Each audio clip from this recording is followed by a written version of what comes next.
মোহাম্মদপুর থেকে বের হয়ে আসার পরে আমি তো বাম দিকে এসে তারপরে ফার্স্ট ইউ টার্ন নিয়ে আসতে হবে, তো ওইটা তো আসলে আমি চশমা পরি তো চোখে একটু কম দেখার কারণে ওইটা মিস করি। তো সঙ্গে আমার ছেলে আছে, বৃহস্পতিবার ছেলেকে নিয়ে পরের ইয়েটা দিয়ে যাব, তার মানে কল্যাণপুরের কাটা দিয়ে আসব। তো ওর পানি পাশা ধরছে। আমি যে ইয়েটা আছে দারুসালাম টাওয়ারের সামনে অস্থায়ীভাবে ওই যে বাক্স নিয়ে বসে যে পানি টানি বিক্রি করে, ওইখান থেকে পানি কিনে দিয়ে ওকে আমি মোটর সাইকেলে ওঠার সাথে সাথেই আমার এখানে খুব জোরে চাপ দিল, শক্ত লাগলো। তো আমি তো এমনিতেই খুব ভয় পেয়ে গেলাম, কারণ রাতের বেলা লোকজন কম। আমি পিছনে তাকায় দেখি মাহরুসের পিছনে একজন, মাহরুস হচ্ছে আমার ছেলে। তো আমি বললাম যে ভাই কি হয়েছে, বলার সাথে সাথেই আমাকে এইখানে খুব জোরে একটা থাপ্পড় মারলাম, আমার চশমা খুলে পড়ে গেল। আমি বললাম যে ভাই আমি তো চশমা ছাড়া কিছু চোখে দেখি না, চশমাটা দেন। বলে কোনো চিল্লাচিল্লি করবি না, দেশে কোনো আইন শৃঙ্খলা নাই, যা বলতেছি চুপচাপ শোন। আমি বললাম ভাই আমি এরকম কোনো কিছু করবো না, আপনি যেটা করতে বলেন আমি সেটাই করতেছি। বললো যে সামনে গিয়ে ওই সামনে গিয়ে ইয়েটা রাখ, মোটর সাইকেলটা রাখ। আমি বললাম আপনি নামেন। এটা বলার সাথে সাথে এইখানে জোরে একটা ঘুষি মারছে। তো তখন আসলে আর মানে ওকে যে কিছু বলবো সেই শক্তিও নাই, মনের সেই সাহসও নাই।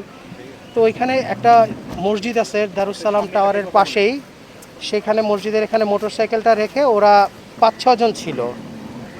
আমাকে আরেকটু সামনে কল্যাণপুরের ওইদিকে নিয়ে গিয়ে হাতের বাম দিকে একটা গলিতে নিয়ে গেল। সেই গলিতে একটা খুব পুরনো বিল্ডিং, ওই পুরনো বিল্ডিংয়ের চাবি ওদের কাছেই ছিল, কারণ ওরা চাবি খুলেই আমাদেরকে ধরে নিয়ে গেল আর কি। নিয়ে যাওয়ার পরে উপরে 5 কি 6 তলা, মানে এখনও ওইভাবে মনে করতে পারতেছি না, এরকমই হবে 5-6 তলা।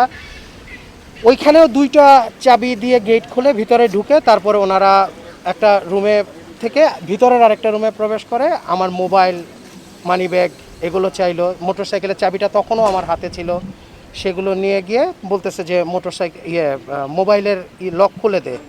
তা আমি বললাম যে আমাকে দেন, আমি ইয়েটা খুলি, লকটা খুলি।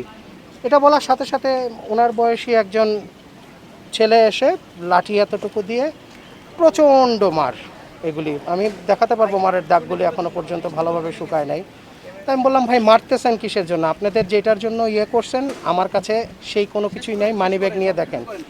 তো তারপর না না না চিনতাম না, না না কাউকে চিনি না। আমার ব্যাটারি সার্ভিসিং এর একটা ওয়ার্কশপ আছে। না না না না না না না, আমি মোহাম্মদপুর থেকে আসতেছিলাম আমার খালাতো ভাইয়ের বাসা থেকে। ওরা 5-6 জন ছিল।